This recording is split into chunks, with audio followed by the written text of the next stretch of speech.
So today I'm going to be talking about freedom and the what, the why, and the how. So I came up with freedom is the allowance to do whatever you want and whatever that you desire.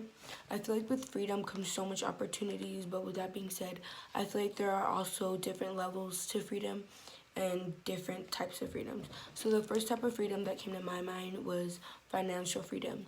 So an example of that is like, do you have to allocate how much money you spend on like groceries or clothes or accessories, or do you just get to like splurge on stuff without really like checking up on your bank? Another one that came to my mind was with your parents.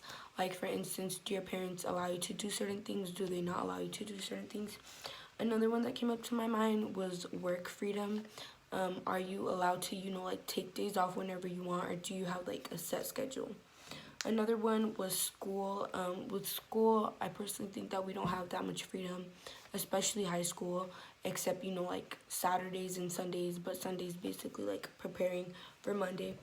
And then the last one that definitely came to mind that I feel like is very important is like your mental state. I feel like I know that a lot of people suffer with like depression or anxiety, and I feel like that in itself is so hindering on your freedom.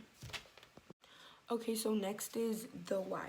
So I think that it's so important to have some type of freedom because it allows creativity and it allows opportunity. And I feel like without freedom, you don't really get to experience life. What I think the opposite of freedom is basically like being in a confined space and you can't really grow and you can't really figure yourself out, or like figure life out actually. And that's why I think freedom is so important and it's so essential.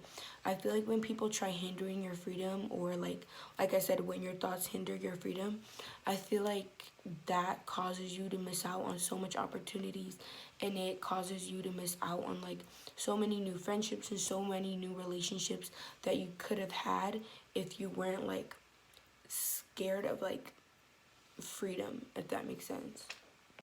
Okay, so next is the how.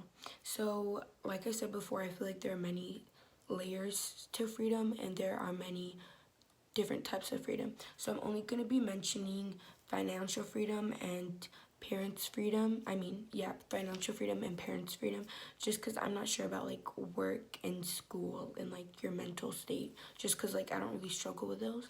But I feel like with financial freedom, definitely, like saving your money and watching wisely how you spend your money and where you spend your money too. And then the next one is with your parents. I have a good relationship with both of my parents, and they trust me. So because of that, I have a lot of my freedoms, and I usually tell them they like know everything about me. So, but yeah, that's how I have those freedoms. I'm genuinely not sure about work just because I don't work. With school, we don't really have that much freedom to begin with, and with your mental state, I don't really struggle with any type of like hindering mental states to where I can't like go out and have my freedom. But yeah.